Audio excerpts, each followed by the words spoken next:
well logs in there that hadn't been digitized yet, right? We found old copies of well reports with handwritten notations in the margins that needed to be converted to text. We found a lunchbox containing fluid samples. You can't digitize that, but it's hugely important, right? I told the commercial manager on that project, I said, look, when we get that data from the current operator, I said, we're gonna get a box of rocks. And she went, nah. I went, yeah, there it is. So, two things that always happen during a merger, a transition, a transfer of ownership. There's always missing data, right? Company A never finds all of the data they are legally obligated to submit as part of the commercial transaction. There's always something missing that takes months to clear up. And the second thing that happens is there's always data that gets shipped that shouldn't have been, right? So just for grins, I took the name of a well that was mentioned just before the lunch break, Odin, and I went to some company records that we manage, and I used Odin as a keyword and said, what would happen if we were asked to deliver all of the data that has to do with the Odin well? And we found not only reports that have to do with that well name, but we found transmittals for completely unrelated projects that had Odin because there's a steel fabrication yard on Odin Road here in Western Australia. So these are the kind of things that happen when inexperienced data managers try to prepare for a deal like this. My message to you is trust some experts that have been doing this kind of data management for years and decades when you get in this position, and involve them early. So, what kind of a tool do you need to support the M&A activity that you're looking for? You want something that'll handle multiple versions and types of data, multiple data domains, subsurface digital data, production data, operational data. You want to be able to easily identify what data is available and what needs to be carved out as part of the transaction you're working on. You want to retain control over those data sets and an audit trail so you know what was transmitted when, who received it. You can verify that the right data got transferred at the right time. You can check it against what's been submitted to the government. And you want to be able to overlay all of the key metadata information, right? When was it acquired? Who acquired it? What are the licensing terms? What's your right to give it to somebody else as part of a transaction? Because that's not always obvious or unambiguous. So be careful about your seismic, multi-client seismic data. Can you just pick it up and give it to a buyer? No, not necessarily. So be aware of those complications. And the idea is to involve a disinterested third party that can talk to both parties in the commercial arrangement before the day of the conclusion and get that data ready so that your asset teams can start working that data on day one. Okay, that's the goal. And Katalyst is positioned to do that. So we have a booth out here. You can come and look at our data interface. It's basically a data management tool for explorationists, for geos. It's based on a map view because that's how geologists and geophysicists, petrophysicists, reservoir engineers, it's how they like to look at their data. I shouldn't say reservoir engineers always want on a spreadsheet. We can do that too, but there is a map interface to all the data. And it can overlay available data, multi-client data, public domain data, proprietary data, and give that view to the key people either in a data room pre-deal or as part of a data transfer after the deal. So please come to talk to us if you're interested in that aspect of your commercial transaction. Why should you be worried about this? Here are the nightmare scenarios that Christina referred to. So this is an actual data transfer again. In this case, the data managers in the two companies were able to identify that there was a miscalculated vertical datum on some of the seismic data, which led to the gas initially in place being recalculated after the acquisition of working interest. And that added over $1 million in valuation to that prospect after it had been transferred, okay?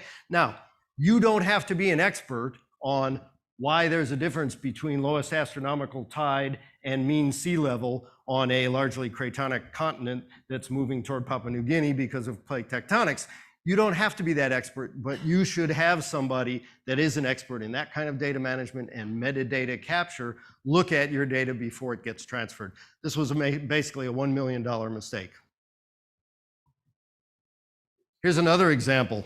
We heard earlier this morning about prospects in basins that have been worked for decades. starting out with low quality 2D data that's now been merged and reprocessed with modern 3D data with full waveform inversion, right? You need that whole history of the data provenance, who processed it when. Here's an example of a problem with a geodetic datum error, which led a company to relinquish a field, which later produced about $2.5 billion worth of reserves for somebody that picked it up, looked at the metadata around the seismic and went, oh, if I shoot a small 3D and determine where that data really was, I might find something that's not on the hanging wall of that fault. Okay, so these are the kind of things that can crop up, and these are real world stories.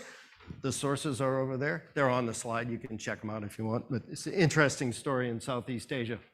So the idea is get that key data and metadata about the supporting information that you are sending or looking at in a data room before you make a mistake like that. And again, you don't have to be an expert on geodetic datums. You don't have to be the person that knows how to do a 3-parameter transform between 2 coordinate reference systems. We have people that do that, and we'll check the data and verify that it's in the right place. So some things to think about in how you manage your data, how you deliver it, how you receive it from a potential commercial party.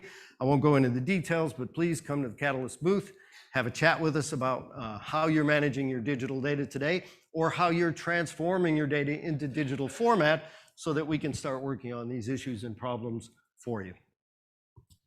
So the idea is we have people that can manage that data for you pre, during, and post-commercial transaction, right? We provide an audit trail of the data, where and when it was transferred, who used it, and we can help you early in the process determine what those budgeting and staffing requirements are. And this is a part that's often overlooked, right?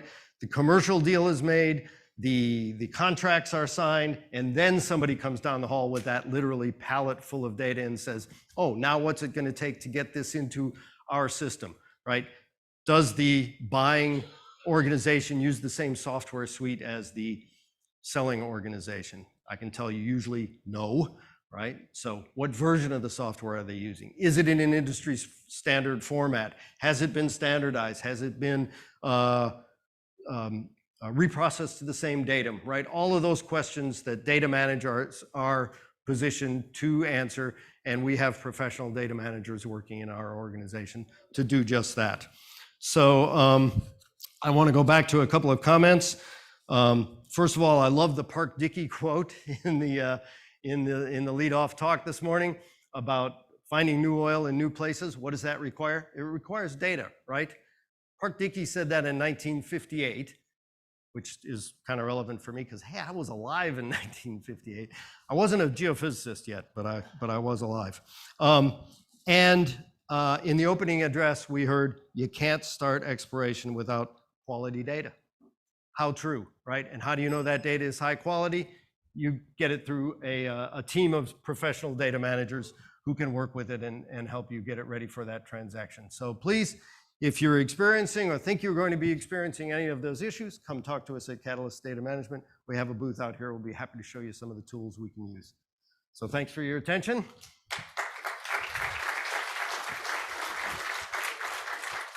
How do we know that the companies we want to invest in have got this data management process?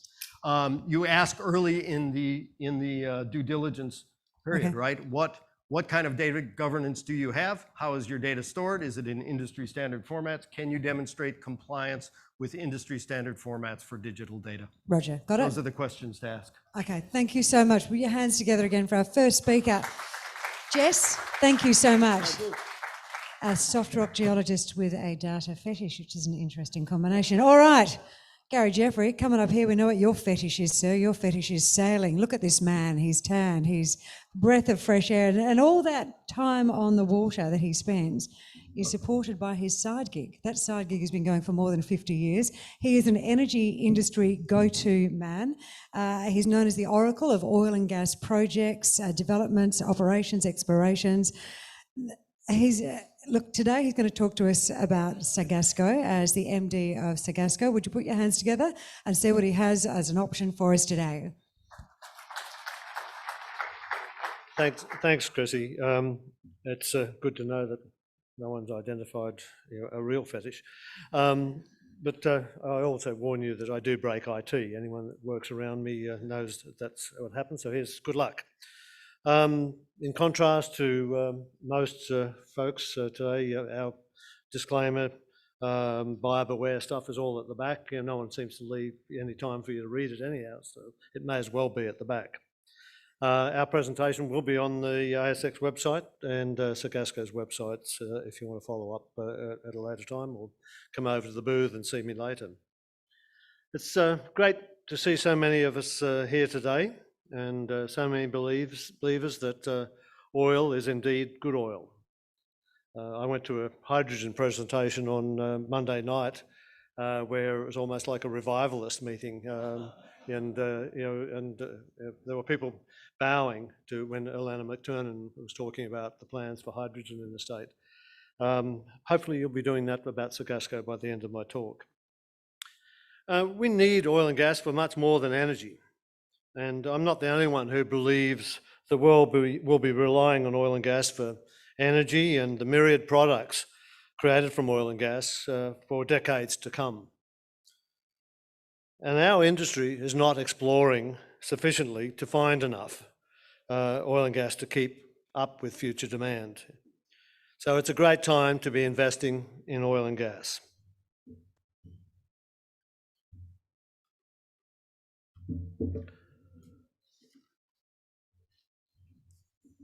That's a little bit of background on the company. We're still a minnow with a market cap of just 18 million. But we have assets and people, including our many supporters and associates, to grow into a more substantial beast over the next year or so. And the management have 8% or so of the company, so we're vested in that journey along with US investors. So what is our mission? We're into oil and natural gases, and that does include helium and hydrogen. And our strategy is a simple one: to acquire oil and gas assets. We look for underexplored and recently overlooked areas where such assets are undervalued. On principle, we run the company on the smell of an oily rag and always seek to put as much of the bulk of the shareholders' funds into the ground to explore for oil and gas. You will have noticed, as I said earlier on, that our strategy in terms of natural gases, it does include helium and hydrogen, but hydrogen in the right form and in the right place. And I have more of an interest in hydrogen in its natural state rather than its manufactured state.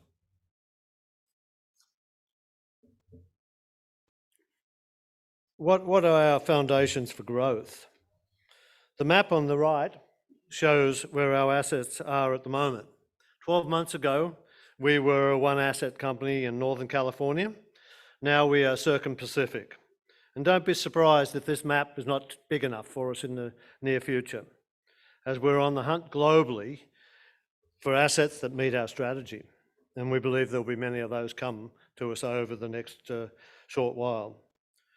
The wheel of growth on the left is one that I've used for decades, and I think it's a good way of looking at the industry. We're all interdependent. We need production, we need shareholders' funds. Sometimes we need debt. We're debt adverse in Sacgasco, but it's all integrated. So we have to make the whole story work, and we acquire production for exploration, because we believe that that's where we'll get the biggest bang for our buck and our real growth as a company. Now, I'll repeat that in case you didn't catch it. In our world, production underpins exploration for prospects and exploration drilling as the secret to real growth.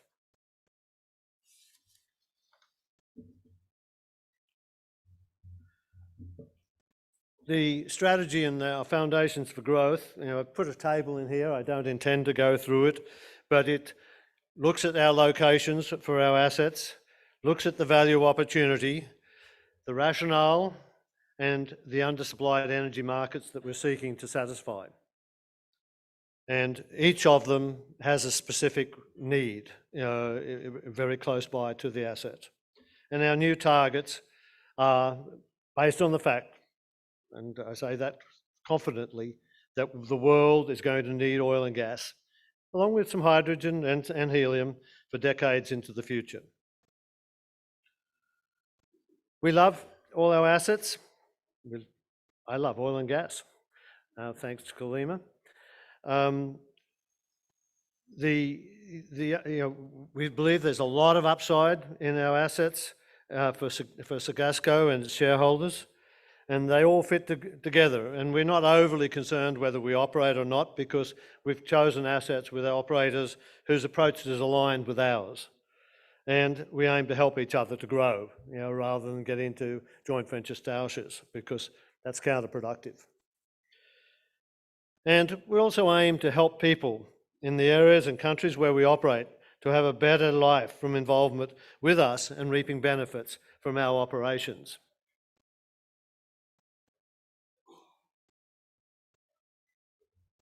So we'll just go through the 3 asset areas just quickly and just touch on what we see there.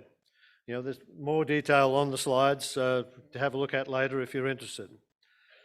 So we'll start with our newest area, the Philippines, more precisely the offshore Palawan Basin. Whilst we acquired these assets only 2 months ago, we've already begun implementing our plans. We have increased our interests. Earlier this week we announced a significant increase in interests in one of the permit areas, the SC54. And we've also discussed and concluded an oil offtake agreement with Bangchak in Thailand.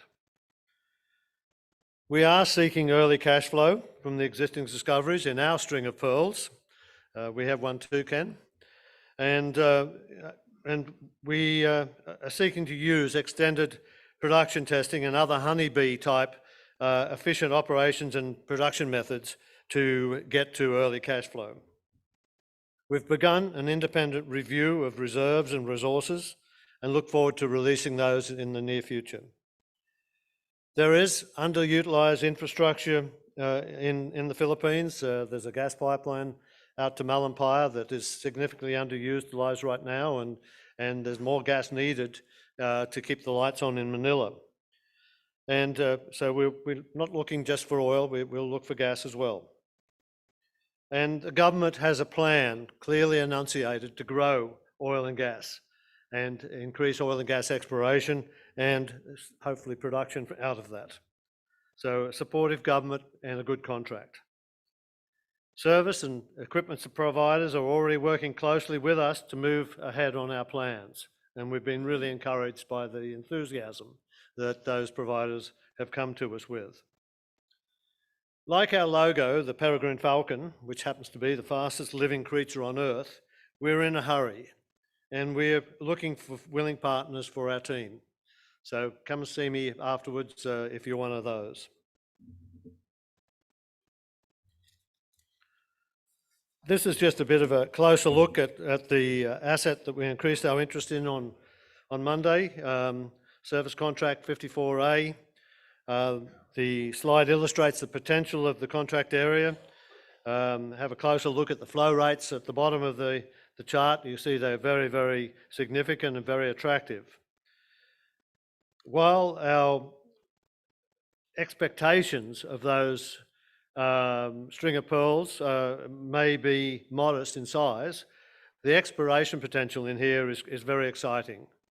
And mostly it's in shallow water, so it's easy, we believe, to develop using the honeybee concept for early production and ongoing production.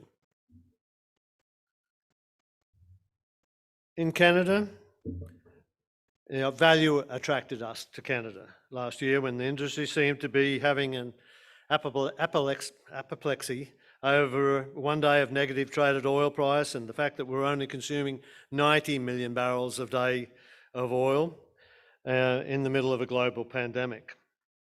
We all know that in hindsight, the oil price recovered to a healthy $70 or so per barrel today, and we're back to closer if not in excess of 100 million barrels a day of oil production, or consumption, sorry. And have anyone noticed, if you look at the statistics, that our industry haven't found close to 1 year's production in any 1 year for over a decade? We may well be seeking to reduce consumption if we're not able to afford oil and gas in the future as a result, because we're not replacing the consumption. Like the links that you saw on this icy road in an earlier slide, we went on the prowl and found good prey, and we're still hunting for more oil and gas assets in Canada. There's plenty of upside for production for improved undeveloped PUDs, and there is still plenty of exploration potential in the area. It is underexplored.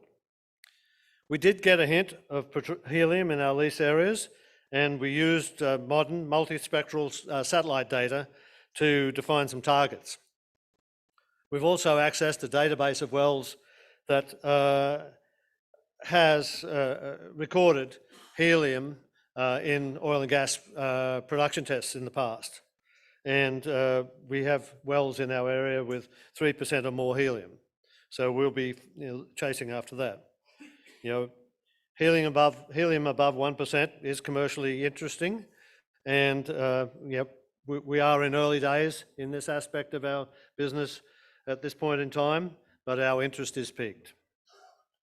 Interestingly, there is also research in Canada into repurposing abandoned oil wells for hydrogen production. Now, that's a better outcome than plugging and abandoning those wells. But again, that's early days, and we'll be following that potential with interest. So overall, Canada's been a great asset acquisition for us. It's cash flowing nicely. You can see $23 Aussie a barrel of oil equivalent operating margin. We're doing around 450 barrels of oil equivalent per day, 98% oil. And it's going to be a good asset for us, and we expect to improve on that production and on those margins over time. And I'm an oil bull, so I expect the oil price is going to go up and make that more attractive as well. And we are very, very infrastructure rich in those assets. And our partner and operator, Blue Sky, who we've known for years and worked with for years around the world, has very, very much aligned philosophy to ours. And lastly, on our asset review, California. We still love our California assets a lot and are actively pursuing ways to monetize the Borba gas that we discovered earlier and to increase our gas production. It is a premium market and the 6th largest economy in the world as a state. We've drilled 2 of the most important wells drilled in the Sacramento Basin in the last 30 years. They were admittedly somewhat disappointing in their outcomes, but they've helped us to focus on future prospects for drilling. Our newly acquired proprietary geophysical data has revealed many areas of interest and is being targeted in unique ways, integrated in unique ways into our database. I believe that geology is very attractive also for potential natural hydrogen, similar to the hydrogen discovery in Mali. While California has high aspirations to run their massive economy on renewables, it's salutary to observe the recent decision noted on the slide to build 4 new emergency gas-fired power stations to keep the lights on. California consumes more natural gas each day than the whole of Australia. It has to import 90% of that, but still massively underexplored and overlooked. So it's a good hunting ground in my experience. And natural gas prices in California are over $6 US per MCF this morning. That's over $8 a gigajoule in our terms. So just if I can have 1 minute more, why would you buy shares? I'm not the only one. On fundamentals such as the usual value of proven and probable reserves, we're undervalued. On a value per BOE, we're undervalued versus our peers on the ASX. There are plenty of near-term value catalysts listed on the slide, and there's plenty of valuable exploration upside in all our areas. We've grown, but we've not lost our nimbleness or nose for a good deal.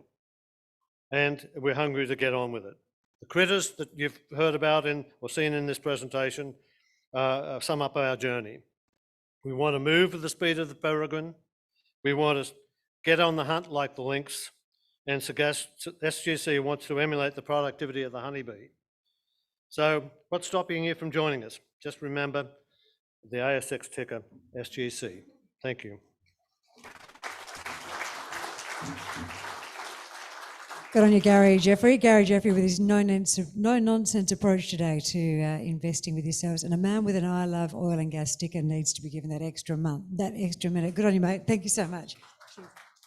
Thank you. Now, oh, watch it. I didn't actually push him off the stage then, okay? We'll just keep that in mind. But I will push the next person off stage if they don't keep to my time, because otherwise Stewie's got to push me off stage. So our next presenter is coming to us via the marvels of modern technology. His name is Michael Dodd. He is the Executive of Operations for Vintage Energy Ltd. Michael's background, he has over 30 years of oil and gas industry experience in both technical and in leadership roles. He's worked as a geologist for BG, Santos and Daco in several countries. He's held management and executive positions at Beach Energy, and he joined Vintage Energy 2 years ago. Let's hear from him. Good morning, everybody.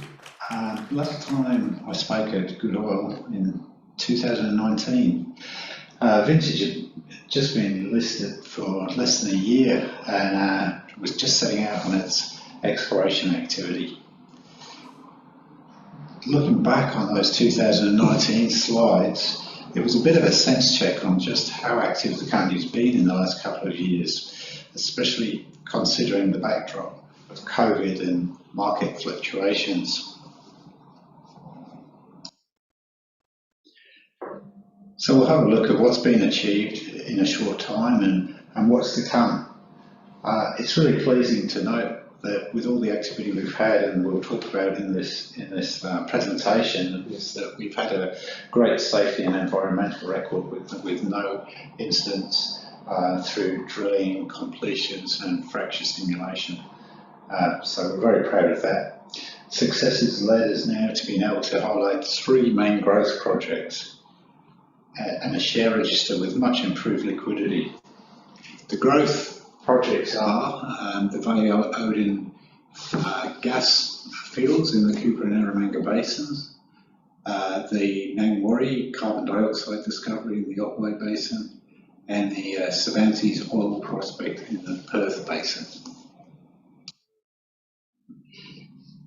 We'll focus on the main 3 growth projects, but this slide's a reminder that the portfolio is more diverse than that, with less mature but high potential projects.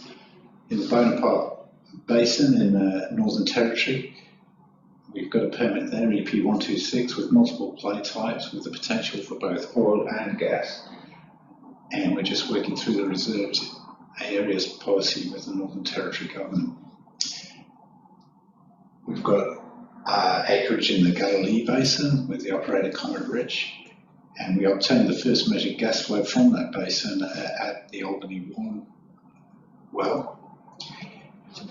And we're also in the Victorian Otway with Cooper Energy.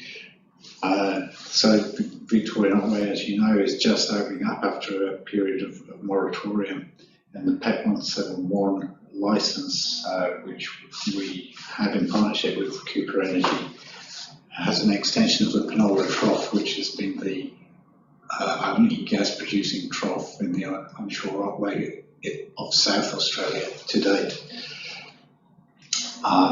And we've also gained a further permit in the Cooper Eromanga Basin, which is PELA 679. That's got a lot of similarities to the geological setting of the Western Flank oil and gas plays. So let's focus in on the 2 most advanced growth projects.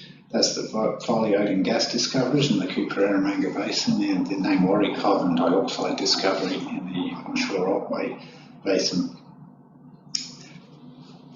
In the past 2 years, we have in the Cooper Basin discovered and appraised the Varley gas field. We've discovered Odin gas field, and that gives us 4 future gas producing wells cased and suspended. In addition, in the onshore Otway, we've discovered and flow tested a significant carbon dioxide accumulation at Nangwarry 1. This work leads to a number of upcoming catalysts. Varley field reserves will be updated, Odin resources will be certified, and we hope to be able to announce gas pre-sales and pipeline funding on those gas fields. At Nangwarry, we're discussing planned funding options with interested downstream parties. Slide number 5 describes some key well results to date. The Varley 1 sidetrack had 80 metres of gas pay in the Patchwara and was later flowed at a stabilised rate of 4.3 million standard cubic feet per day. This allowed the first reserves booking for Vintage Energy of 17 PJ's net interest of gas. Varley 2 and Varley 3 appraised that Patchwara accumulation and also confirmed Tchacos pay in the area. Net pays of 150 metres and 178 metres were calculated for these two wells respectively. We've also noticed that we drilled these two wells at a lower cost than Varley 1. Both are under budget and on schedule. Odin 1 was a new field discovery in the Tchacos, Epsilon and Patchwara with over 170 metres of total pay in the well. Certified volumes have been addressed for both fields as we speak. Nangwarry tested in excess of 10 million cubic feet a day of carbon dioxide. This is 3 or 4 times the rate that's required to supply a commercial plant. This slide is a reminder of why these gas projects are so important. As you can see from the graph, domestic demand exceeds projected supply in the very near future and remains that way indefinitely. We've also seen upward pressure on price in recent times on both the spot market and in contract pricing. The next section gives a little more detail on the vintage project areas. We'll start with the Cooper-Eromanga Basin. Vintage is building its footprint in the Cooper and Eromanga basins. It operates all of its Cooper Basin permits. The technical staff and management have a great deal of expertise and a great track record here.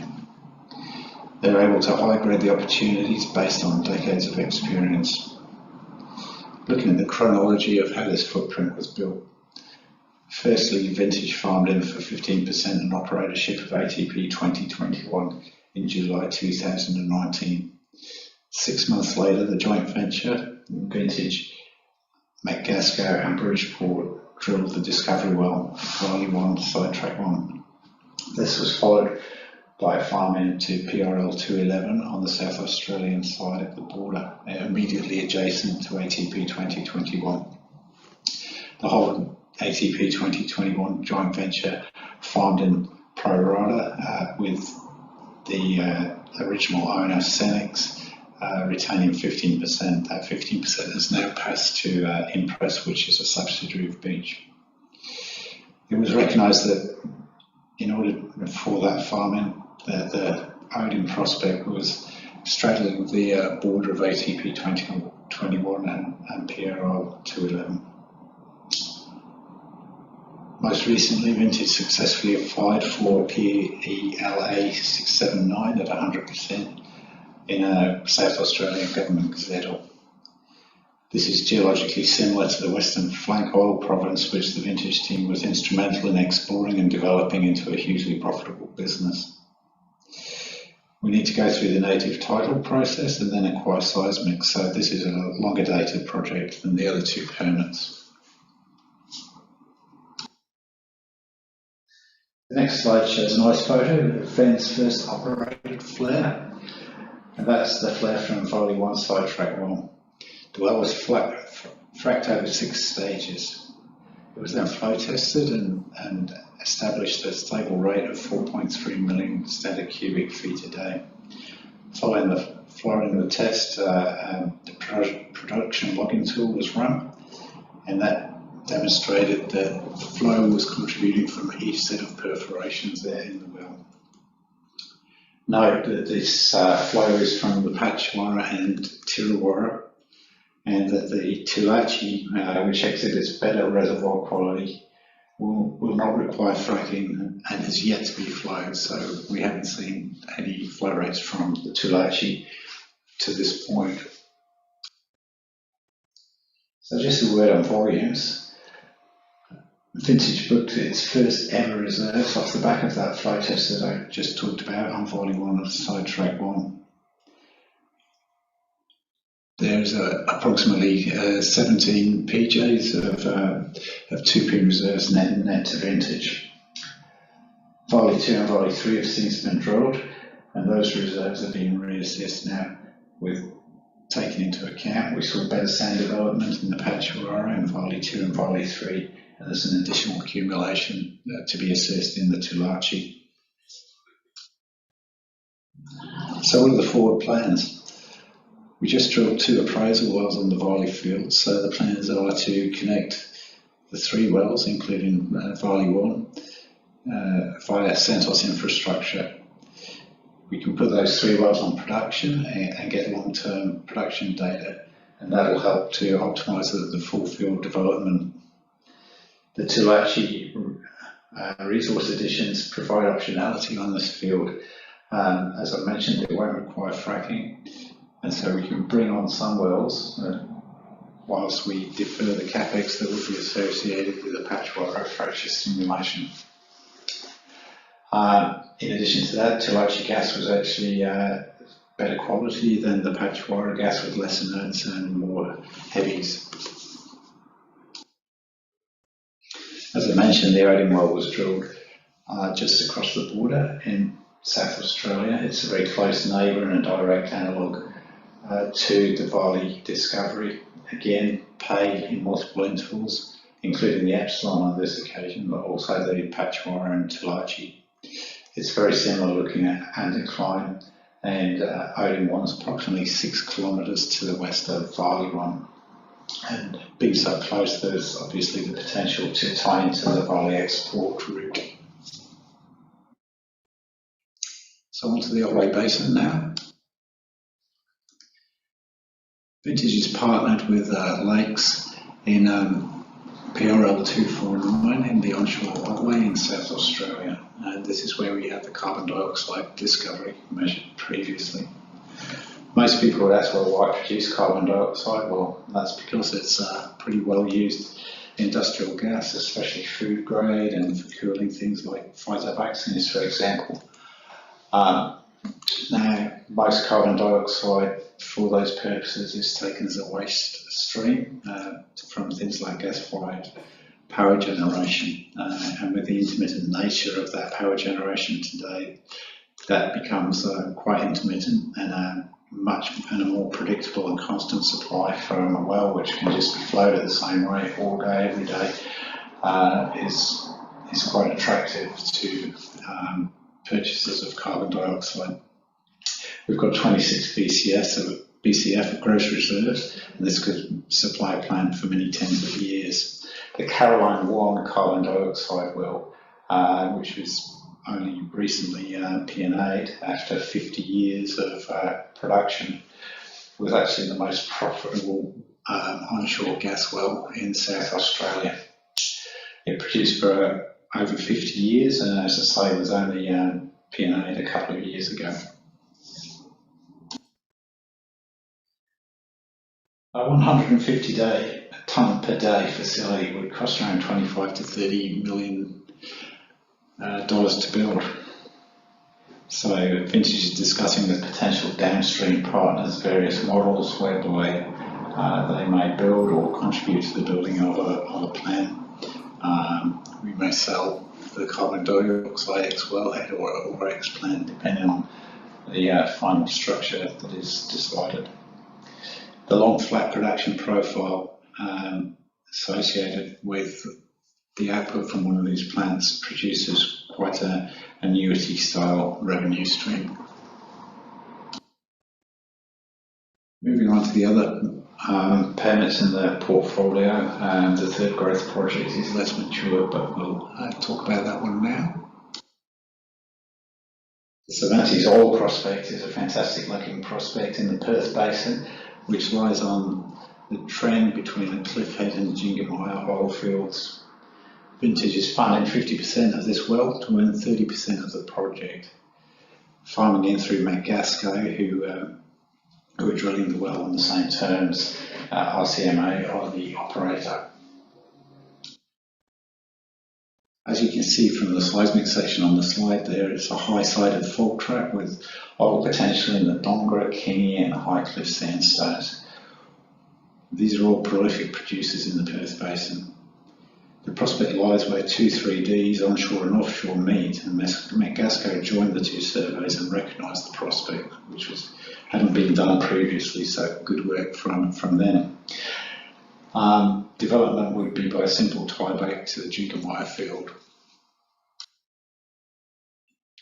This slide is just to remind you of another couple of permits that we mentioned at the start, Galilee Basin, which is currently on hold by the operator at the moment, but still a lot of potential for both the Albany field and exploration potential in the surrounding permits, and the Bonaparte Basin, which we're working through the reserved area issues with the Northern Territory government. But the plan is to test the Cullen 1 well, which exists already, and found really good gas shows in a fractured carbonate there. So just to sum up, as I said at the beginning, 2 years of hard and safe work and great results has led to 3 key growth projects. 2 of these offer the opportunity for near-term revenue generation. So Vintage is on the threshold of transforming the company and becoming a multi-field gas producer. So thanks for your attention. I hope you enjoy the rest of the conference, and please read the following disclaimer carefully. You're back. Thanks so much, Michael. Not quite right having that disembodied voice, but Michael is there, Michael Dodd at Vintage Energy, and you can go out and chat to his colleagues at the stand. Right, next up on stage at Goodall, Kinetico, represented by Executive Chairman, one Adam Sierakowski, Corporate Lawyer Director. He's got more than 25 years' experience. Headlining his talk today, South African Clean Energy. South Africa at the moment, they rely on coal-fired power stations. Kinetico's goal is a cleaner, more efficient energy alternative for South Africa, one that could actually be utilised by the 15 million people in the Greater Johannesburg area, which is located around this project. Adam is very passionate about this one. It has a simple but a very big aspiration, and it may make a good asset for you and your portfolio. Would you please make Adam Sierakowski very welcome on behalf of Kinetico? Yeah, thanks very much, Chrissy, and thanks everyone for taking the time to hear the story. It's really great to be here in person and to be able to tell this story. Unfortunately, our CEO, our new CEO, who's based in South Africa, would relish the opportunity to introduce himself and tell you about the exciting future of Kinetico. However, as you all know, even Eddie Maguire can't get into our fine state, so our poor old CEO is stuck where he is. So let me just tell you what Kinetico is all about. It's an experienced onshore gas exploration company in South Africa, and we've been there for 10 years, and we've earned our stripes. And that's meant that thanks to some strategic achievements over the last 12 months, we're really well poised to realise a incumbent huge potential. The company's vision, pretty simply, is to become the largest onshore gas producer in South Africa and deliver a cleaner energy solution to a country and an economy that is starved of energy and is in the depth of an energy crisis. So let's set the picture for you. We are the largest landowner of gas rights in South Africa. We have approximately 7,000 square kilometres of rights, 4,600 of which are granted exploration rights.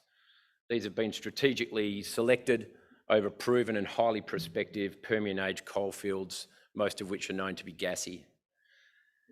An interesting statistic, that equates to approximately 2% of South Africa's total land mass. So we have a huge position, but that's not the best part. The best part is our location. We are up there near Johannesburg, and as Chrissy said, we have a situation where we're in the heart of South Africa's energy infrastructure. So let's look at that. Here we are with our rights, all contiguous. Our flagship Amersfoort project, where we've done most of our drilling in blue. But as you can see, there are a suite of energy infrastructure, which is only approximately 150 kilometres southeast of Johannesburg. We have 6 major coal-fired power stations around us, high voltage transmission lines, South Africa's only gas pipeline, which comes down from Mozambique, and significant road and rail infrastructure in place and around us. Of particular note, though, is the Majuba power station, which is right in the middle there. It is huge, one of the biggest in Southern Africa, and it is already retrofitted to take gas. So when we talk about markets, of which we have many, there's a huge one right there on our doorstep. I'll take this opportunity just to show you a very short video of Majuba in operation and how inefficient South African energy using coal is right now.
So there you go. That's an extraordinary bit of footage showing you that not only do they have to get the coal there, but they have to do it by those coal trucks. Now, Kinetico's gas could go to Majuba, and we talk about a world of decarbonisation. Well, we think we could make a real difference, not by just reducing the amount of coal burned, but we could take thousands of coal trucks off the road. So that's our decarbonisation pitch. So just going to summarise what are some of the decisive advantages to our project. We have a really significant strategic resource. As I said, we've been in country for 10 years and we've built this up. It's nearly 5 trillion cubic feet of certified 2C gas resource. We have a dominant land position. Significantly, that land position has landowners who we have wonderful relationships with. The significant infrastructure I'll talk to later on means that we have multiple gas to market alternatives. South Africa's energy crisis is not going anywhere. Eskom is in decline. Coal production, coal efficiency is in decline, and the South African government, the South African people have a motivation for clean energy. Number 5 there is the multiple channels to monetize our gas, which we'll speak about. And that excitingly leads us to have an ambition to be an early stage producer in the very near future.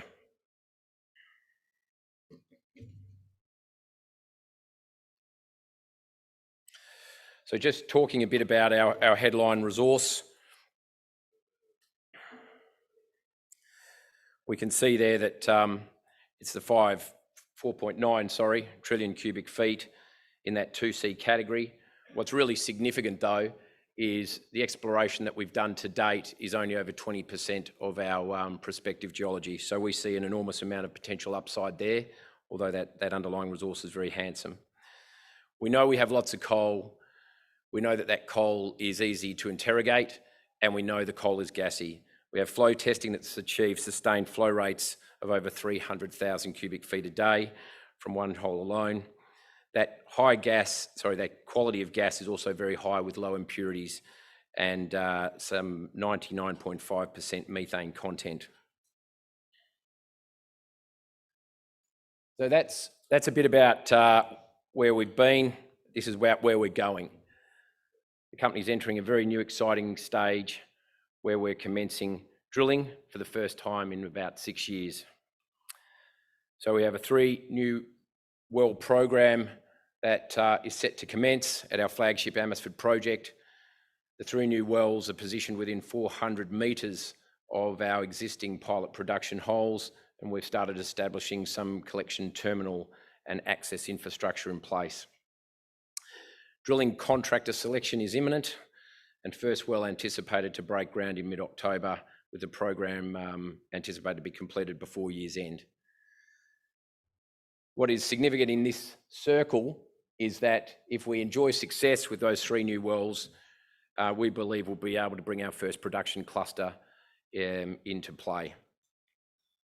What that has done has enabled us to start advancing significant negotiations with some off-takers, but also this is not our only production opportunity in the near term.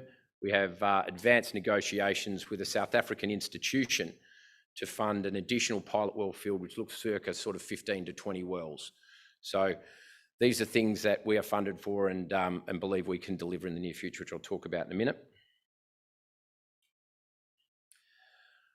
So people often stall on South Africa for many reasons. Young gas market. Where does our gas go? Well, there are a variety of options for where our gas can go. And let me just touch on a few of them. So the first of these, which is what we think we'll do in our smaller fields, is go to virtual networks. These largely comprise domestic gas truck fleets who can come to site and take the gas to a very, very thirsty domestic market. One of the next opportunities is independent power generation, which has been regulatised in South Africa. We can establish gas-fired power generation units at a variety of sites. You've seen the electricity infrastructure that's embedded through our project. We can do that to accommodate many mines, many industries who are all starved for energy in the region. That's another opportunity for us. And at the higher end of town, we have the incumbent energy utilities there, such as we said, the existing coal-fired generation plants who can use our gas, and indeed the Lily pipeline, which has capacity, which comes down from Mozambique and nearly traverses our project equidistant. So one of the points to make there is we see ourselves as having a unique opportunity to monetize some of these things in a scaled way. So we believe we could see early revenues being generated from some of these virtual networks in the next 6 to 12 months, which will take pressure off the need of the company to raise further capital that looks to progress further opportunities.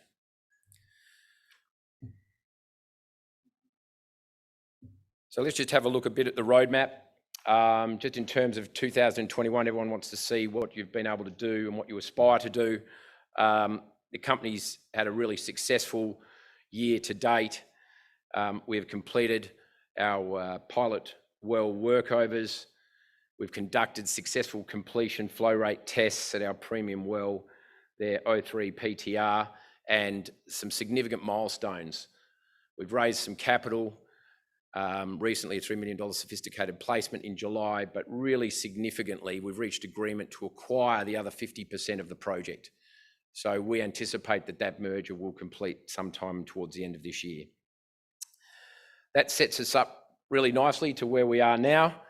As I've told you, we have the drilling program, which we're excited about. That's right on our doorstep. And we announced this morning that also our 4th high-resolution aeromagnetic survey commences across ER 270 and 272. So that's the first time we start looking at that additional land outside of the first 20%. So we're on our way to the next 80.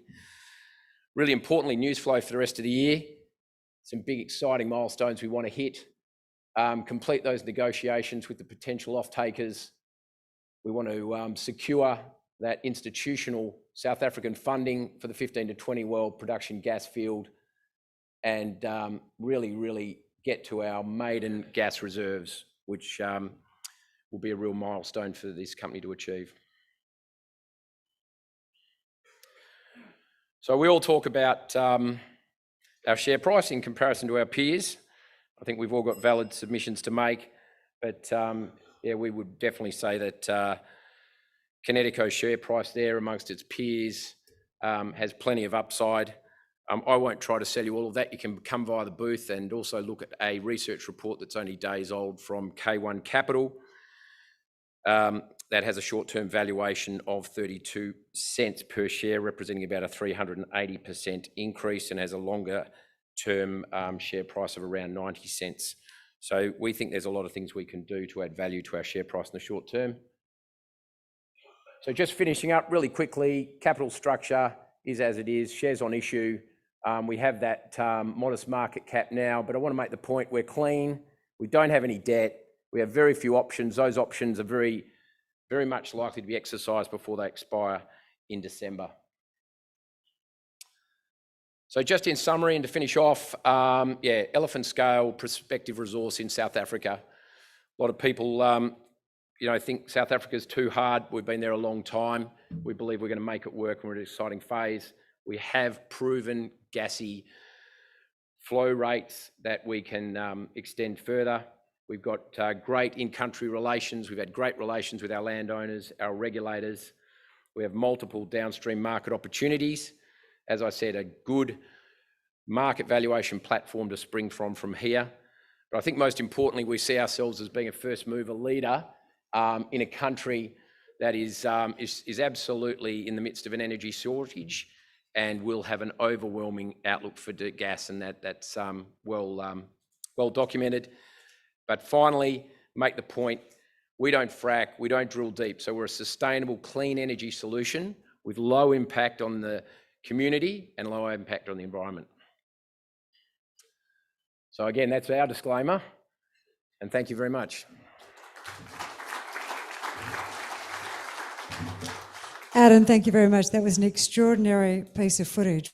Wasn't it? Definitely a need for an alternative over there. Huge eye-opener. And is Kinetico an early stage producer you're prepared to jump on board with? I know you guys can answer that one. We're going from South Africa to Europe next. ADX Energy up next at Good Oil. In Tchacos has been with this company for a pretty solid amount of time, sir. He was actually made or appointed executive chairman in 2015. He's a petroleum engineer, over 30 years of international experience. He has a proven management, a track record in a range of international oil company environments. And I'd give the example of your time at Nexus, where you actually took them from an onshore microcap explorer to an ASX top 200 offshore producer and operator. Would you please make him welcome here today, Ian Tchacos?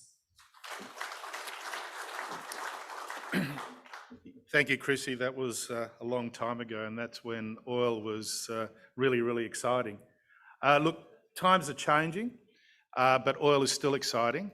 What's even more exciting are our assets, and I think this is poorly understood even by oil and gas companies as well as potential investors.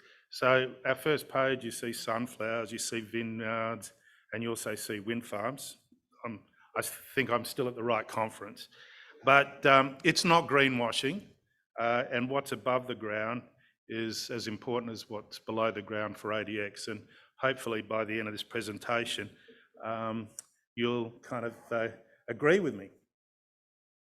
So I put my disclaimers up front, so hopefully you forget about them by the end of the presentation.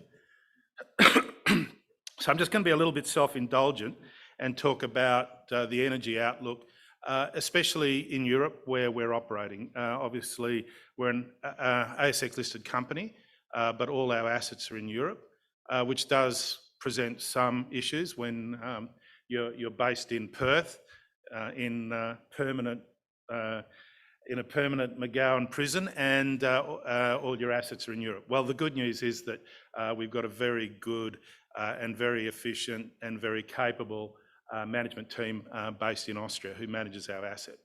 So look, despite everything we hear about the end of oil and gas, I think the future for oil is still, very, very bright. I think there's certain sweet spots where you can get things done, which is really important. You need to be in a supportive jurisdiction, but there is no doubt that ESG is becoming increasingly important. So I think we'll see over the next few years, you just can't outsource your emissions to third world countries anymore, especially in Europe, where we are going to see taxes on CO2, and we're going to see carbon adjustment, not just for mining, but also for oil and gas.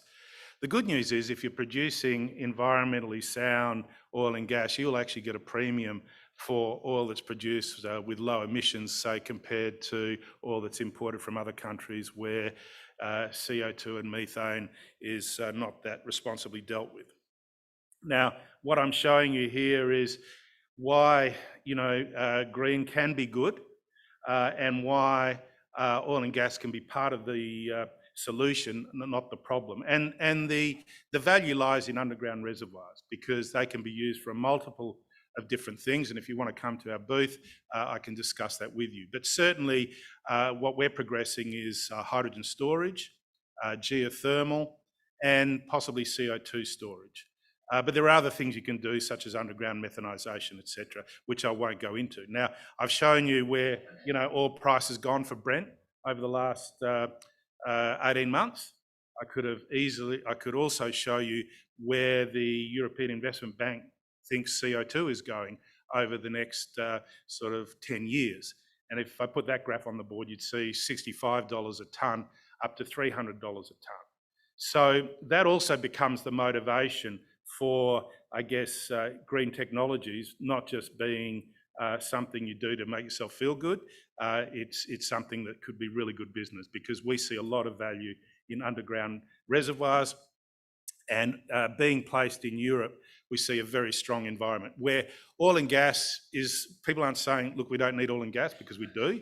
They're just saying, we want you to produce it responsibly. And we also will give you the benefit if you can transition some of those assets into low carbon energy in the form of subsidies and finance. And really, this all sort of happened for me when I was having a conversation with our banker in Vienna about 2 years ago. And our banker came along and said, look, have you guys got any green projects? We've got low cost funding that we can provide to you at a very low interest rate, but we need projects to invest in. There's just not enough projects to invest in. And look, we were playing around with thinking about things like hydrogen, we were thinking about CO2 sequestration, etc. And then we started taking it a little bit further.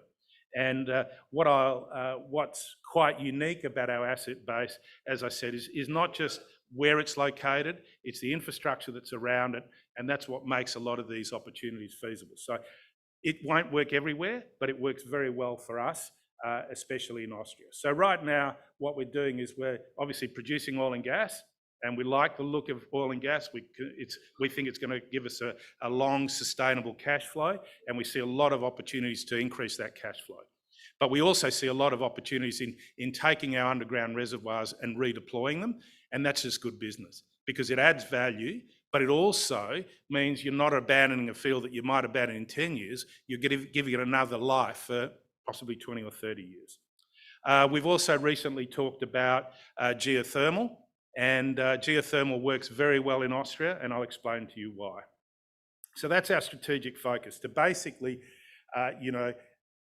progress with oil and gas, but also utilise underground reservoirs as a potential opportunity for decarbonisation in the future.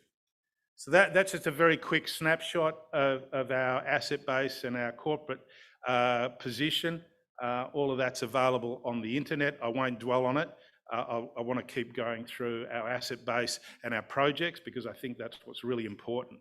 But the good news is, last quarter we produced at around 350 barrels a day, up quite substantially from the previous quarter by doing workovers. We're in a mature field, but we see lots of opportunities by, applying some different approaches to what the previous operator had done.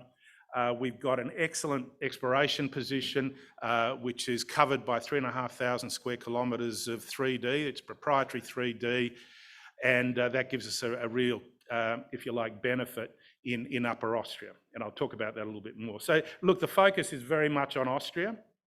Romania, what we like, but the opportunities are so compelling in Austria that we're really going to progress with Austria in the short term. In Italy, we've got a very nice oil redevelopment project that's offshore.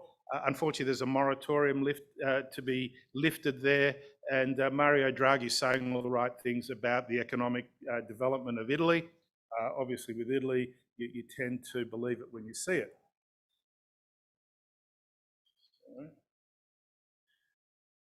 Sorry about that. Some of those things are a little bit hard to see. But look, the main thing in terms of our recent highlights, obviously we've been able to get our production up.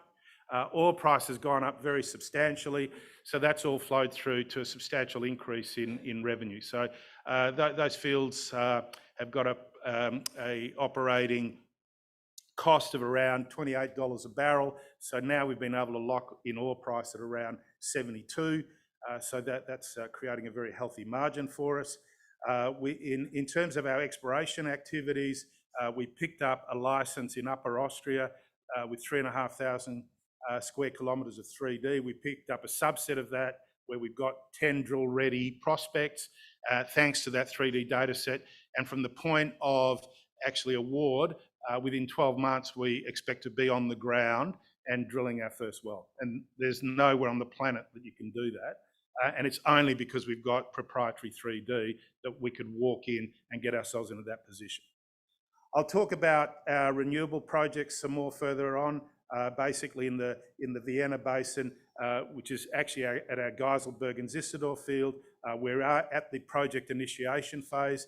Again, there's a very comprehensive presentation on hydrogen production, storage, and why it's compelling. And also, we've recently signed a letter of intent with Siemens, the second biggest engineering company in Europe, to pilot their geothermal technology, which is 6 times more efficient than current technology. So we're very excited about that.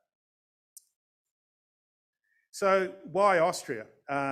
Well, the simple answer is it's actually quite a substantial oil and gas province, even though none of you would have probably heard about it, because it's just been dominated by 2 companies, OMV and RAG, which is the company which we bought our small oil field from, and have also been able to access all their 3D data set in Upper Austria. So they're the 2 most successful companies in Austria. We now become only the 3rd operator of production and only the 2nd operator of exploration in Austria. So that's very significant. But the magnitude of the oil and gas in Austria, despite a very small country, is about the same as the Gippsland Basin, which has been the most successful basin, I would argue, in Australia, and one where I had a lot of experience on about 10 years ago. But what's also really important is it's a really messed up licensing system. You won't get a look in if you don't speak German. And you won't get a look in because if you go and shoot 3D, it's yours. You don't have to hand it over to the government. So we did a deal in December 2019 where we not only got a little field, but we got access rights to 3,500 square kilometres of 3D, which surrounded RAG's infrastructure. So what that's meant for us is we've been able to basically explore at very low cost. That data set cost RAG over 100 million euros. And that's really a big success factor. The other important thing is the infrastructure you see there. Our oil field is connected to the Schwatt refinery in Vienna. That's a 250,000 barrel a day refinery. So when people were worried about tank tops in the US, they were taking every bit of crude we could deliver to last year. The other important thing is our exploration acreage surrounds RAG's production infrastructure, and we've got access rights and tariffs to that infrastructure. So that means that we can explore, we can find something, and we know we can develop it. We're not going to be sitting around trying to negotiate with someone to be able to produce. And that's really important when you want to convert drilling success into cash flow. But the other important thing is that one of the things that came with that acquisition is also a team of people who are very successful actually at producing our oil field and also exploring in Upper Austria. So that's given us the edge. It's given us the edge with government, but it's allowed us to keep going and keep transforming and building the portfolio. So this is just a little bit of a look at our little field. It's very picturesque. You saw earlier, we don't just have oil and gas donkey pumps, we have sunflowers, we have vineyards, we actually own vineyards. It's a light sweet crude. It's also connected to the refinery in Vienna. And right now we've got about 1 million barrels of 2P reserves. Okay, Upper Austria, again, we've got a whole bunch of farm out information available to you. You come to our booth. What's important here is we've got a substantial portfolio. This is a summary of it here. Historical success rate has been 48% based on 3D, which is pretty remarkable, and we'll be drilling our first well in December. These are our two preferred prospects. They're both very substantial for an onshore setting, and they're right next to infrastructure. So very exciting opportunities. Just quickly on hydrogen, basically what we have in Upper Austria is all the elements for the project that we want to have. We've got green power available, it's right next to us, so the biggest wind farms in Austria. We've got underground storage in our fields, and we can put hydrogen into the pipelines now. So we don't need anything else, it's all there. We're actually applying for subsidies now. We're also in discussions with wind power generators, and there's about 6 of them who are interested in joining the project. So this is not a vision, this is not an ambition, this can be reality, and it can be reality very soon. So you see the wind park there. You see what's really important though is the success factors that are available to this project. And the big thing is right now a lot of electricity is being wasted because in summer there's too much wind, too much sun, and they can't actually use the electricity. So we're going to convert it to hydrogen and store it and basically try to create Vienna's biggest battery. Look, I've run out of time. But what you can see here is there are very compelling reasons where hydrogen can be very successul in Europe, and there's a lot of support for it. And I thank you for joining me here today and seeing this presentation. Please go to our website and you'll be able to see more. Thank you very much. Ian, thanks for that. If you just brought up the case of wine from one of the vineyards, we may well let you go longer, but we can't. Thanks so much for that. Now, our next presenter up on stage is the Managing Director and Chief Executive Officer of Horizon. He's held that role since 2020. And as he comes on up here, have a look at him. Does he seem a little bit pale? Maybe a little bit more wan than he did, say, 2 weeks ago when he was a guest staying at State Daddy's Pleasure. So dedicated was this man, Chris Hodge, to come over here and speak to us that he actually underwent 2 weeks of being restrained at a hotel not of your choice. Where were you? Where did you get to stay? Look, so I'm working in Sydney, Yeah. but I actually live in Perth. And I had a holiday booked in Broome. So I came across here for a couple of weeks just to see the family, and I was about to go back to Sydney. And I thought, geez, I better stay here. And thank God I did. Okay, fair call. So Chinese Whispers had you staying upstairs at the Hyatt for 2 weeks. That's a better story. All right, you've got 15 minutes. Take the floor. Would you please welcome Chris Hodge on behalf of Horizon Oil? Thank you very much, Chrissy.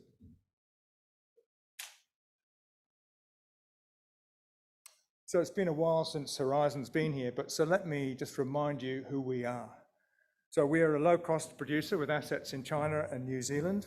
We're highly leveraged to the oil price. a non-operator and Sydney-based. Our average net production is about 3,750 barrels of oil per day, and that's allowed us to post a $63.6 million revenue during financial year 21. Currently, we hold $13 million of debt, $14 million of cash, which makes us just about net cash. We trade on a ridiculously low EV to EBITDAX ratio of 2.5. And during the year, we embarked on a number of capital management initiatives, including off-market buybacks, and most significantly, a 47.4 million Australia dollar capital return. And depending on how you calculate it, this equates to a 30 to 40% yield. And next financial year, we're targeting free cash flow of something between 25 to 35 million US dollars. Now, from here on, I'll just be talking dollars, but they'll be US dollars unless I specify that they're Australian. So let's have a quick look at the financial results, which we posted recently. During a year of COVID reductions and oil price volatility, we managed to achieve remarkably resilient cash flow. The full year results were strong, with EBITDAX of $36 million and a $8 million statutory and underlying profit after tax, demonstrating the strength of our business. The company generated strong cash flows from operating activities of over $23 million, and this cash flow, coupled with $14 million option proceeds, were the substantial drivers of a $33.2 million increase in net cash to $31.7 million. The strong cash flow is underpinned by high margin production at both fields, where cash operating costs were below $20 a barrel, despite lower production.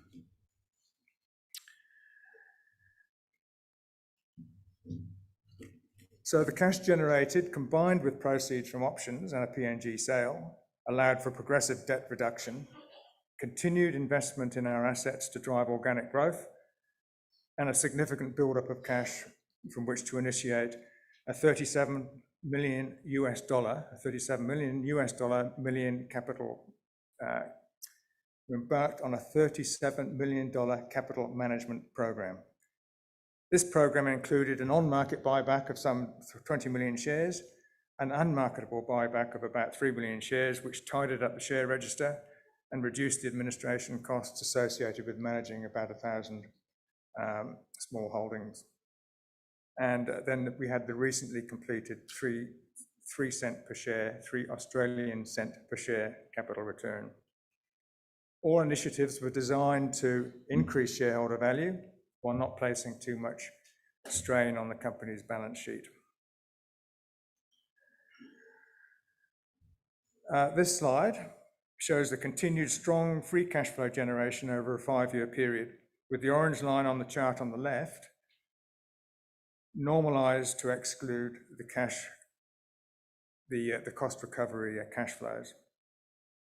While this shows the impact of the lower oil price, it highlights the capacity of this business to sustain free cash flow generation through the oil price cycles. And the net cash, net debt chart on the right is my CFO, Richard Beeman's favourite. It shows how the strong and sustained free cash flow generation has allowed consistent and sustained debt reduction from a net debt position of over $108 million at the end of financial year 2017 to a strong net cash position of $31.7 million in a period of only 4 years. That represents free cash generation over that period of 140 million US, or about 200 million Aussie.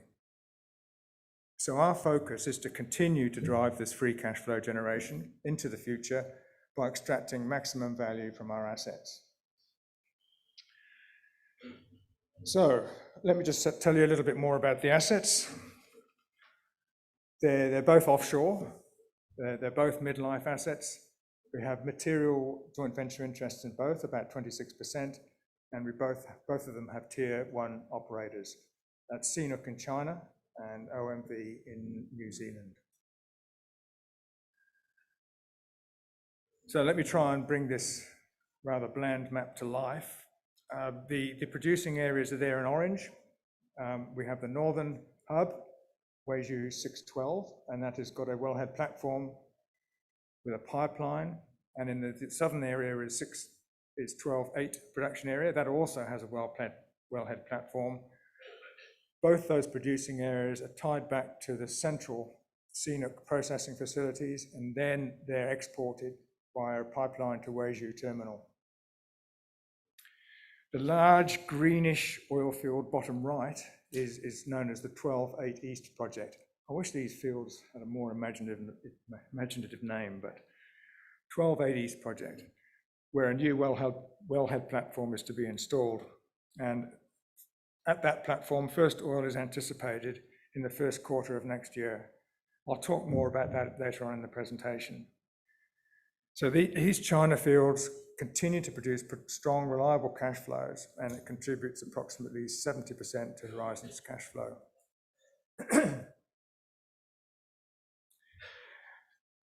This slide provides a summary of our China fields, and it shows the production performance over the last 5 years. These are conventional oil fields, which normally suffer from natural reservoir decline. However, the joint venture has managed to delay the inevitable and maintain gross production at an average of over 9,100 barrels per day over the last 5 years. So when production during the second half of this year dipped below the long-term average, a workover program followed by a successful 2-well infill program restored and increased production back to over 10,000 barrels per day. And current production even now is well over 9,000 barrels a day following 4 recently completed workovers. These sustained production rates at Beibu have been achieved through infill and near-field drilling, installation of additional water handling capacity, and production optimizing well workovers. And production is forecast to be increased well above 10,000 barrels of oil per day, or soon after, in quarter 1 2022, when the 12-8 East development comes online. The objective of the joint venture is to continue to sustain production rates well into the future, as has been successfully achieved in the past. Further infill and near-field appraisal opportunities have been worked up by Horizon in-house and are currently being considered by the joint venture in order to replace reserves and maintain production rates. So our ability to invest in the organic growth is driven by Block 2212's low cash operating costs and favourable fiscal regime. The current producing fields have current contractual and economic production life until 2028 or 2030 in the case of 12-8 East, and field decommissioning costs have been prepaid into a sinking fund. Accordingly, these fields are expected to generate strong free cash flows over the medium to longer term. So let me now turn to the 12-8 East project. This is our new oil project. It's the one I mentioned earlier. It's now very much taking shape, and we look forward to the leased wellhead platform arriving on location. Once this platform has been installed, the drilling of six producing wells will commence, along with 1 water injector. We anticipate first oil during quarter 1 2022, with gross oil production to average some 4,000 barrels during the first year. That's gross production, 4,000 barrels for the first year. So looking to the diagrams on the right, these depict the 5 horizontals drilled into the low relief shallow Jehuao reservoir, and with 1 well drilled into the deeper Weizhou reservoir, plus one water injector also drilled into the deeper structure. The new wellhead platform will not only produce oil from the 12-8 East field, but importantly will allow access to remaining discovered resources.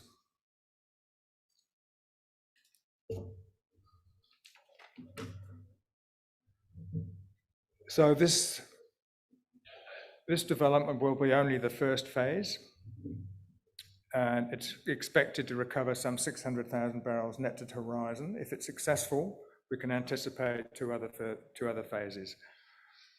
Total development costs are linked to the oil price. So it's based on the current oil price, which is about $70 per barrel.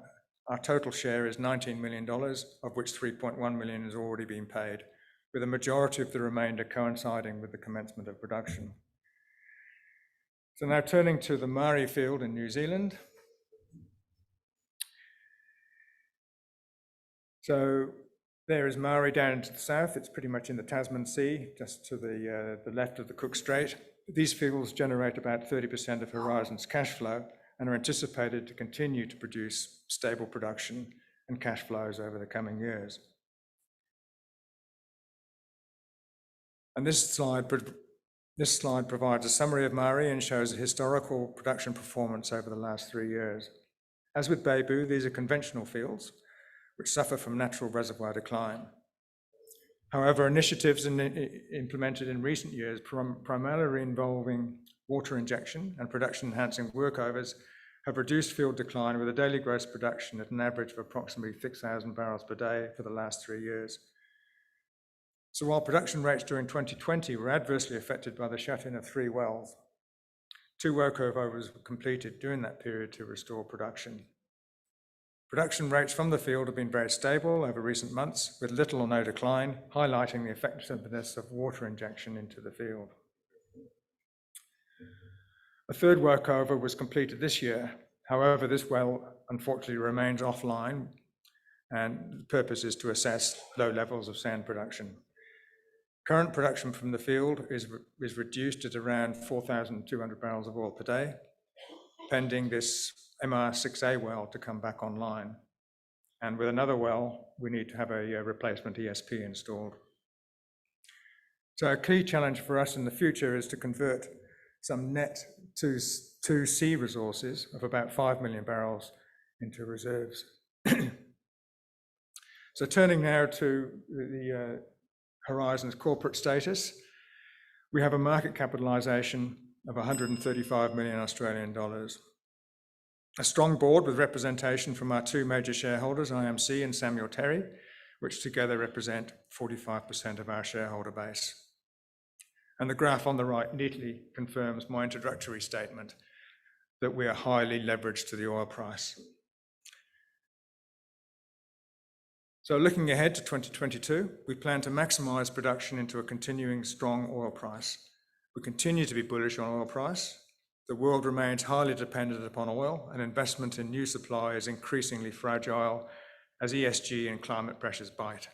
We intend to capitalise on these higher oil prices to deliver value. So looking at these key points, a combination of technical innovation and cost minimisation will maximise our free cash flow, estimated to be $25 to $35 million for financial year 22. We will make further capital distributions if prudent to do so, and we will continue to invest in new business if the opportunity is exceptional. And I conclude by saying that in this challenging environment as an oil and gas company, we are mindful of our ESG responsibilities, and we are proud of our progress with respect to sustainability. However, our priority is and will be to our shareholders. And with that, I conclude my presentation. Thank you. Thanks, Bruce. Christopher Hodge, Horizon Oil, who actually sounds like spent 2 weeks in Broome maintaining his suntan, but happy that Horizon Oil is in a strong position. Now, all our explorers and producers at Good Oil want to give you an opportunity to partner with them to earn some extra money for your portfolios. Our final presentation before lunch offers a little bit extra. They've engaged 3 speakers for our conference. 2 of them are focusing on the potential of Triangle Energy Global, and the 3rd is going to ask for our help with something completely unrelated to mining, but it's something that affects more than 12,000 West Aussies every year and their families. So we're going to talk investment opportunities with Triangle Energy first, with this fellow down here. So welcome up Robert Tanner. Robert is going to outline the company's current market position, and then we're going to seamlessly segue across to the technical nitty-gritty with geologist Matt Tyndall. Would you please welcome the team from Triangle Energy Global? Thanks, Chrissy. Welcome, everyone. Whilst reduced numbers, it's glad that we are still here. And it's a pity it's just one day, but I'm sure this will all turn around. And on that point, Triangle, I suppose 5 or 6 years ago, really was an ASX-listed shell coming to its first Good Oil conference with a small investment at the time into the Cliffhead oil field. I think there's a few things to note is that we started from scratch, and we've probably seen one of the most difficult 5 to 7 years in this sector in this country, particularly for smaller companies and smaller producers of oil with infrastructure. We are still here. Interestingly, there's a lot of talk about decommissioning. We are certainly one of those companies with the Cliffhead oil field. However, there seems to be a lot of rhetoric about offshore wind and solar, which we have an interest in, but we've stuck to our knitting with the Perth Basin. Starting with a 57% interest in Cliffhead, we've now got 78.25%. We've continued to produce, we've continued to maintain the infrastructure in the Midwest. We now have 10,000 square kilometres both onshore and offshore, and we have very critical oil and gas infrastructure. We're all aware of the BP refinery closing and the effects that has on our fuel security in this country. We are very much part of that, and we consider particularly the Cliffhead infrastructure is going to be around far beyond the end of this decade, be it for new energy sources or the existing oil production that we have and the potential that is within the Perth Basin. Just to start, and where are we going with this? Okay, my turn. I'll just start with a snapshot of Triangle. We now have 1.07 billion shares on issue. We have 672 million options that are listed on issue with an exercise price of 3.5 cents that expire in February 2022. At the current share price, we have a market capitalisation of approximately $23 million. Our market capitalisation has probably never been lower in the 5 years, and yet we've achieved so much. In addition to that, one of the other corporate transactions we had was to float a gas asset in Queensland. Our 28% interest in State Gas, also listed on the ASX now, is worth $20 million. There is the opportunity. We have recently raised $10 million last month. We have $10 million in the bank. The figure is out of whack. Only with time can we demonstrate with what Matt will show you the opportunity that we have in the Perth Basin. In the very last 5 years, and any wells that have gone into the ground in the Perth Basin, the success has been extremely high. This is the first time in probably 20 years that sort of activity has happened, and that is the opportunity that we have. And I'd like to think that Triangle are very well positioned, having spent the last 5 years consolidating a lot of permits that were held with different owners with very, very little cash to develop them.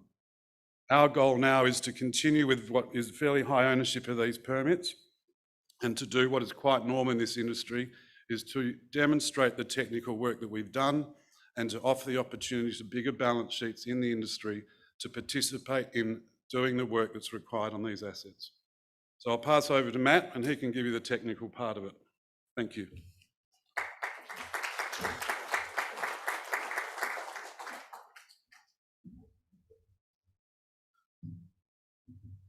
Rightio.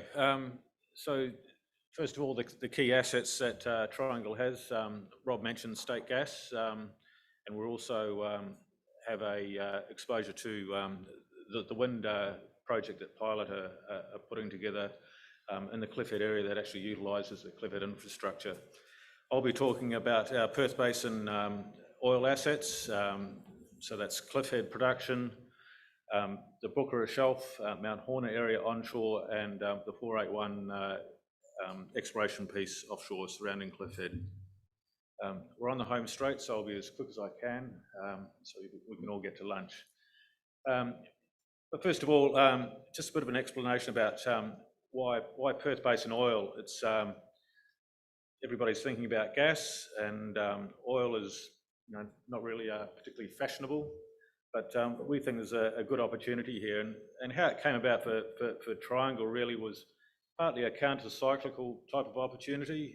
When the company first took its exposure in Cliffhead, it's about the same time as the Waitsia gas discovery, and everybody's, the industry generally has been focused on the gas potential in the basin, which has left the opportunity for Triangle to pick up Mount Horner, Xanadu increase its equity and take over operatorship of Cliffhead and more recently 481p, really at very low cost. So we picked it all up basically on seismic options. So there's a general lack of competition. The second reason why we like Perth Basin oil, historically it's been very rewarding. Hovere and Jingamaya onshore at their peak were producing around 10,000 barrels a day. Hovere was a big part of the ARC story, which was a very successful company. And a number of companies have been born out of oil production in the Perth Basin. Similarly, offshore with Cliffhead, it was a big part of the rock story and made a lot of money for those joint ventures. So it's got a good track record for small companies. Oil price, people have talked about oil price previously. Our perspective on it is we see the agricultural operations in the area using a lot of diesel as the mining operations, and I guess our thesis is the same as a lot of people's. It's always going to be part of the energy mix for quite some time yet. And another piece which Rob touched on is for us, the Cliffhead infrastructure itself is an important opportunity to provide commercialisation pathways for hydrocarbons, particularly offshore. So that's another reasons why we like Perth Basin oil. So just to run through the assets quickly, first of all, Cliffhead Mark II. We've been working on that for a couple of years now. The project's maturing. We have 3 wells that we want to drill, 2 development appraisal wells, the Western Development Well, which on that map is off to the north, and the Southeast Nose. So these are basically development wells. Western Development is something north of 1 million barrels, and Southeast Nose about 1 million barrels. The name of the game at Cliffhead is producing oil, and these wells each could deliver an additional 3,000 barrels a day to the existing production. So it's about producing oil. The third well, Mentel, which will probably be the first well drilled, is an exploration prospect, which is a mirror image to Cliffhead. It can be easily reached from the Cliffhead platform, so it can be drilled and developed from Cliffhead platform using the existing infrastructure, so very, very low capex. The reason why Mentel will get drilled first is because it's our best estimate of the prospective resources is around 5 million barrels. There's a 10 million barrel upside. In a success case, it could deliver a 10,000 barrel a day type production profile. So it could really change the perspectives on the Cliffhead asset. So production extending Cliffhead out to 2030 and well beyond 2030 with the Mentel success. So that's the Cliffhead story. Where we're up to at present, we're getting into the detailed well planning, targeting drilling in early 2023 and production there soon after. So going to the our Mount Horner Buckera Shelf project, and first of all, congratulations to Norwest and MinRes for their spectacular success at Lockyer Deep, which is actually just east of our acreage. So it's so we're pretty pleased about that too. But the Mount Horner areas was where the first oil production was in the Perth Basin back in the 1980s. So it's historical oil production. It's been dormant for 20 odd years or so. It's been largely forgotten about. When you start looking at the wells, you realise there are a lot of oil shows and possible log anomalies around. So it appears to be quite an oily part of the basin on the northern flank, really. And the name of the game here is bringing current technology to a play that's decades old. And the thing that limited the drilling success in the past was working with a 1980s, 1990s 2D data set that was inconsistent and of variable quality. So our plan is to acquire the Buckera 3D, so cover it with modern 3D seismic data, and then work up the many opportunities that we see in the basin, in this part of the basin on the Buckera Shelf. The other key thing to understand with the Buckera Shelf play is it's onshore and it has very attractive investment metrics. So it's the reservoirs are prolific. The Dongara sandstone, which is one of the key reservoirs here, we expect in success to produce 1 to 2,000 barrels per day per well. Costs are low, so our wells are generally less than 2,000 metres, and we're in a state royalty regime, so it's quite an attractive fiscal regime. So for a $1 million barrel prospect, you can drill it and develop it for about 10 million bucks. 1 million barrels is $100 million of revenue, so it's very attractive fiscal, very attractive investment metrics. There we go. Just a bit of a snapshot of the sort of the portfolio that we see in this particular piece of acreage. So there's several stack levels. Mount Horner was in the Jurassic. The purple are the Dongara sandstone equivalent base cockatier. So there was oil in the base cockatier in the Lockyer Deep well recently. There are a number of plays, particularly out to the west, where it's been very lightly explored. So it's an old idea into a new area, picking up from Darren first thing this morning. The red blobs are the Kingia High Cliff, and we see gas opportunity with the Booth structure, which is on your right, left. Anyway, it's to the east.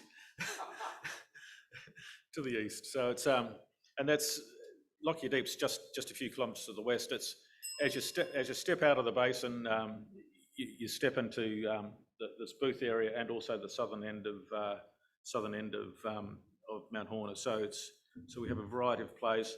Finally, so this is the romance. We all like a bit of romance. It's 481p. We have the entire eastern margin of the Abrolla sub-basin. So it's a whole basin. It's not a bit of a basin. There's oil discoveries at Dunsborough, Cliffhead, Xanadu, and there are a number of things in here. We initially got into the acreage for Cliffhead tiebacks. The area south of Cliffhead is on the oil migration pathway into Xanadu. It has very sparse 2D seismic. There are a couple of sizable looking structures there, the Quokka structure and the Numbat. And we think the Quokka in particular could have the potential to be another Cliffhead. So it's more of the Cliffhead style oil play that can be tied back through the Cliffhead infrastructure. And as we get into our work into this block, we're starting to see some blue sky exploration type potential. So it's the Leander Reef area has some fairly decent sort of structures, and wondering about the Permian potential in those. So it's this is a bit more of a longer term project. The next step for this one is to acquire 3D and then eventually move to drilling. So in summary, we've built a fairly substantial portfolio in the basin. The next step for us is to materialise it, drill some wells and turn it into money. So that's getting these Cliffhead wells drilled, acquire the Booker 3D, and we expect a multi-well drilling program to come out of that. Work through 481, leveraging the Cliffhead infrastructure. So the things to look out for are Cliffhead drilling and production, and the Booker Shelf 3D seismic, and the well results that come out of that.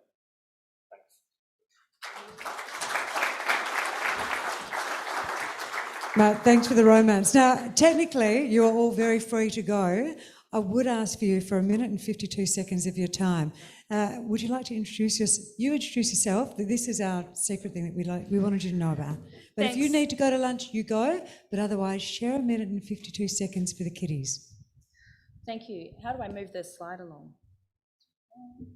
Maybe 1 minute and 55 seconds. Hold on while we just forget get this about the working. slides. Thanks, Matt. Thanks, Chrissy. My name's Beck Johnson, and I'm the CEO at the Type 1 Diabetes Family Centre. And before you put your hand up and say, I think you're at the wrong conference, I want to say a big thank you to Rob. He's the chair of our board, and he has given me a few minutes today, and I'm also very grateful to you because I realise I stand between you and lunch. The Type 1 Diabetes Family Centre is a non-profit. We're a health centre. We're based in Stirling, and we are the first and only centre of our kind in Australia. We were established in 2015, and we support support around 2,000 families impacted by type 1 diabetes. Type 1 is a really tough diagnosis to face. It means round-the-clock insulin replacement therapy, round-the-clock blood glucose monitoring, and super strict management of carbohydrate intake and physical activity for life. It's different to type 2 diabetes, which is the other diabetes you hear about in the media all the time. That diabetes is preventable, it is reversible, it's related to lifestyle. By contrast, type 1 is autoimmune, which means it cannot be prevented and it doesn't have a cure. At the Family Centre, we are moving the needle on a situation where 87% of people with type 1 in Australia are failing to meet vital glucose management targets, and that's setting them up for a lifetime risk of devastating health complications like blindness, kidney failure, and infections requiring amputations. We're running a completely new model of care that absolutely changes things up on what people have traditionally received through the hospital system. It involves not only health clinics, of course, and we're running telemedicine to meet people in the regions, but also a whole program of social connectivity and support. So we're taking hundreds of kids on camps every year. We're running a whole lot of online programs and health education programs for social connection. Our patient outcomes are eclipsing national averages, and that's because our model works. I live with type 1 diabetes myself. I've had more than 44,000 injections in my lifetime, and I'm going to need about 150,000 to get me through. Insulin is not a hormone that you muck around with. A single mistake out of those 150,000 injections will have me all over. And so it's absolutely vital that we have people who are confident and competent at managing this disease. Now, I'm here because I suspect that in this audience, there are some people impacted by type 1 diabetes, whether you live with it yourself, or you have a partner, a child, a friend, or a colleague with it, or you manage a team that has people with type 1 diabetes in it. And I'd love to meet you if that's you. The Family Centre receives no government funding, and we really rely on people in the business community to help us do what we do, to open doors for us, to introduce us to your colleagues and your business communities and networks, and I'm asking you that for that today. So if that's you, or you're just a good human and you'd like to support a non-profit in Western Australia that's making some real impact, come and see me at the Triangle Energy booth. I'll be here for the next hour or so. Thank you. That was impressive. 1 minute and 52. Beck, thank you so much. Team, you are dismissed, and we'll see you back here in 25 minutes. Thank you so much.